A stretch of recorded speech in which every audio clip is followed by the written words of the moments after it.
فارمی مرغی کا گوشت کھانا، کیا فارمی مرغی کا گوشت کھانا تقویٰ کے خلاف ہے؟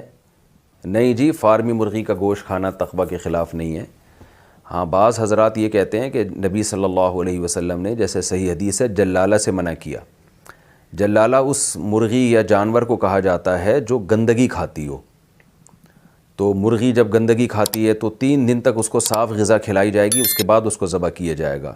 اسی طرح گائے، بیل وغیرہ جو گند کھاتے ہیں بہت زیادہ، تو وہ بھی 40 دن تک ان کو صاف غذا کھلائی جائے گی، اس کے بعد ان کو ذبح کیا جائے گا۔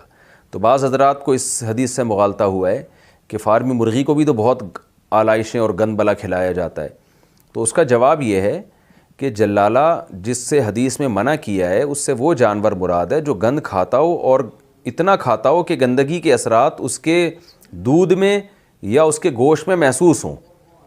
ایسے جانور کو ذبح کرتے ہیں نا، تو گوشت میں اسمیل آ رہی ہوتی ہے اور دودھ میں اسمیل آ رہی ہوتی ہے۔ تو فارمی مرغیوں میں کہیں بھی کسی قسم کی کوئی اسمیل نہیں آ رہی ہوتی ہے، تو یہ وہ ان جلالہ میں داخل نہیں ہے۔ ہاں، یہ الگ بات ہے کہ چاہے مرغی یعنی فارمی ہو یا دیسی ہو، اس کو گندگی کھلانا بہرحال ناجائز ہے۔ گندگی سے مراد مردار۔ بعض لوگ مچھلی کی فیڈ میں خون ملا رہے ہوتے ہیں، تو یہ خون ملانے کا عمل بہرحال غلط ہے۔ تو یعنی ایسا مردار جو ہے نا، مردار جانور کا گوشت نہ انسان اسے خود کھا سکتا ہے، نہ جانوروں کو کھلا سکتا ہے۔ ایک ہے جانور خود سے کھا لے، ایک ہے آپ اس کو کھلائیں، تو وہ جائز نہیں ہے۔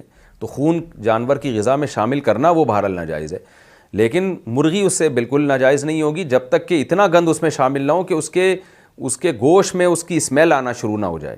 تو فارمی مرغی کے گوشت میں کسی قسم کی کوئی اسمیل نہیں ہوتی، تو بالکل پاکیزہ ہے، نہ یہ تقویٰ کے خلاف ہے اور نہ یہ کوئی اس میں کسی قسم کا گناہ ہے، تو جائز ہے، کھا سکتے ہیں۔